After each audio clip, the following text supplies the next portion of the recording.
Hello friends, welcome to ఈ teacher YouTube channel. I'm Varaprasad. Friends, ఈరోజు ఈ వీడియోలో కెన్ యొక్క some of the two advanced usages గురించి అయితే తెలుసుకోబోతున్నాం.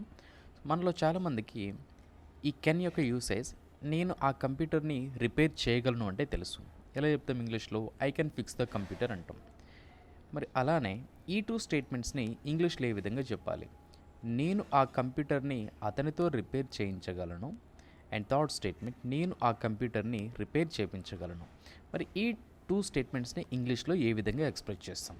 సో ఈరోజు మనం ఈ టూ డిఫరెంట్ యూసేజెస్ గురించి అయితే తెలుసుకోబోతున్నాం. సో ఇలా నేను ఆ కంప్యూటర్ని అతనితో రిపేర్ చేయించగలను అంటే ఒక సబ్జెక్టు మరొక పర్సన్ తోటి ఒక పనిని చేయించగలను అని తెలిపే సందర్భంలో మనం ఎలాంటి స్ట్రక్చర్ని ఫాలో అవ్వాల్సి ఉంటుందంటే, subject can make or get someone do something. Subject can make or get someone do something అంటే ఏదైనా ఒక పనిని ఇతరులతో చేపించగలను.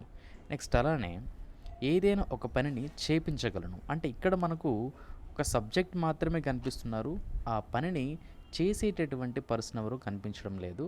అండ్ ఏదైనా ఒక పనిని చేపించగలను అని తెలిపే సందర్భంలో ఎలాంటి స్ట్రక్చర్ని ఫాలో అవ్వాల్సి ఉంటుందంటే, subject can make or get something done.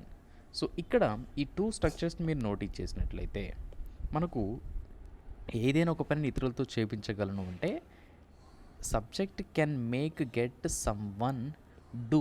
ఈ డూ అనేది base form of a verb అంటే V1 ఫామ్ అనేది యూజ్ చేయాల్సి ఉంటుంది. అండ్ ఇక్కడ subject can make or get something, ఇక్కడ సంథింగ్ అనేది మనకు ఇతరులతో చేయించే సందర్భంలో లాస్ట్లో వస్తే, ఇక్కడ చేయించగలను అని తెలిపే సందర్భంలో ఈ మేక్ ఆర్ గెట్ అనే ఈ వర్బ్స్ తర్వాత మనం ఈ సంథింగ్ అయితే యూజ్ చేయాల్సి ఉంటుంది. అండ్ మెయిన్ వర్బ్ అనేది డన్ V3 ఫామ్లో ఉండాల్సి ఉంటుంది. ఓకే ఫ్రెండ్స్, ఇప్పుడు ఎగ్జాంపుల్స్లోకి వెళ్దాం. Number 1 example, positive example. నేను ఆ కంప్యూటర్ని అతనితో రిపేర్ చేయించగలను. I can make him fix the computer. మరి దీన్ని క్వశ్చన్ చేసినట్లయితే, నేను ఆ కంప్యూటర్ని అతనితో repair చేయించగలనా?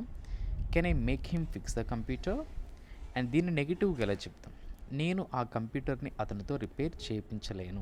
I can't make him fix the computer. I can't make him fix the computer. And నేను ఆ కంప్యూటర్ని అతనితో రిపేర్ చేయించలేనా? Can't I make him fix the computer? And WHPQ, నేను ఆ కంప్యూటర్ని అతనితో ఎలా రిపేర్ చేయించగలను? How can I make him fix the computer? And YNQ, నేను ఆ కంప్యూటర్ని అతనితో ఎందుకు రిపేర్ చేయించలేను? Why can't I make him fix the computer? So ఇలా ఏదైనా ఒక పనిని ఇతరులతోటి చేయించగలను అని తెలిపే సందర్భంలో ఈ విధంగా అయితే ఇంగ్లీష్లో మనం ట్రాన్స్లేట్ చేయాల్సి ఉంటుంది. ఓకే ఫ్రెండ్స్, ఇప్పుడు ఏదైనా ఒక పనిని చేయించగలను అని తెలిపే సందర్భంలో ఎలా ఎక్స్ప్రెస్ చేయాలి? రైట్, నేను ఆ కంప్యూటర్ని రిపేర్ చేయించగలను. ఇక్కడ నేను చేయించగలను అంటున్నాం, కానీ ఆ చేసేటటువంటి పర్సన్ ఎవరో ఇక్కడ మనం ఎక్స్ప్రెస్ చేయడం లేదు. కాబట్టి ఇలాంటి స్టేట్మెంట్స్ ఇంగ్లీష్లో ఎలా ఎక్స్ప్రెస్ చేస్తామంటే, I can get the computer fixed. I can get the computer fixed అంటే నేను కంప్యూటర్ని రిపేర్ చేయించగలను. ఇక్కడ మనం V3 ఫామ్ అయితే యూజ్ చేయాల్సి ఉంటుంది. మరి దీన్ని క్వశ్చన్ చేసినట్లయితే, నేను ఆ కంప్యూటర్ని రిపేర్ చేయించగలనా? Can I get the computer fixed? Next, నేను ఆ కంప్యూటర్ని రిపేర్ చేయించలేను. I can't get the computer fixed. Next, నేను ఆ కంప్యూటర్ని రిపేర్ చేయించలేనా? Can't I get the computer fixed? And నేను ఆ కంప్యూటర్ని ఎలా రిపేర్ చేయించగలను? How can I get the computer fixed? And నేను ఆ కంప్యూటర్ని ఎందుకు రిపేర్ చేయించలేను? Why can't I get the computer fixed? So friends, ఈ విధంగా అయితే మనం ఇంగ్లీష్లో ఈ స్టేట్మెంట్స్కి ఎక్స్ప్రెస్ చేయాల్సి ఉంటుంది. అండ్ మీకు ఏమైనా డౌట్ ఉంటే కింద కామెంట్ బాక్స్లో కామెంట్ చేయండి. అండ్ ఈ వీడియో తప్పనిసరిగా లైక్ చేసి నాకు సపోర్ట్ అయితే చేయండి. అండ్ అయితే ఇంట్రెస్టింగ్ అండ్ యూస్ఫుల్ వీడియోతో మేము ముందుంటాను. Thank you friends, thanks for watching.